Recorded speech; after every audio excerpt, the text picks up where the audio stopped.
Oi, queridos! Estou passando aqui para fazer uma reflexão. Eu ontem fui na Tijuca ontem, resolver um problema. E aí foi interessante que o carro estava quase sem gasolina. E aí quando eu estava voltando para pegar o Alto da Boa Vista, eu parei num posto de gasolina. Na hora que eu parei, o rapaz que veio me atender, um jovem, olhou para mim e aí falou assim: posso fazer uma pergunta? Eu falei, por favor. Aí ele falou assim: você é aquela psiquiatra que aparece lá no TikTok? Eu falei, sou eu mesmo.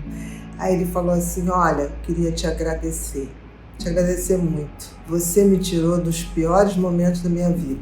E aí ele foi contando que ele tinha toque ligado a assuntos religiosos.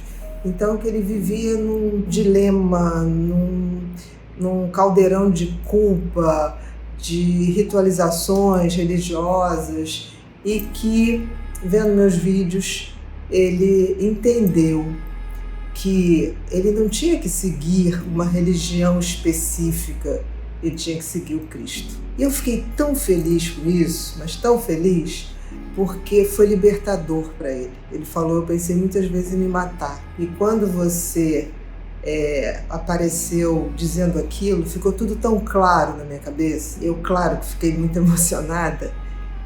E eu voltei dirigindo pelo Alto da Boa Vista, agradecendo a Deus por ser porta-voz de palavras que possam fazer bem a alguém. E também voltei pensando que, independente de qualquer religião, as religiões não podem nos amordaçar, nos encher de culpas horrorosas. As religiões têm que nos trazer as mensagens de Cristo. Então, na hora de ir embora, ele fez assim para mim: doutora, se tiver dúvida, segue o Cristo. Faça o que Cristo faria. Isso foi uma frase que eu acabei no vídeo. Então hoje eu vou dizer para vocês: se tiver qualquer dúvida, pensa o seguinte: o que Jesus Cristo faria? Aí você tenta. Não é fácil, mas você tenta fazer, que certamente você vai estar acertando. Muito obrigada. Beijos no coração de todos vocês.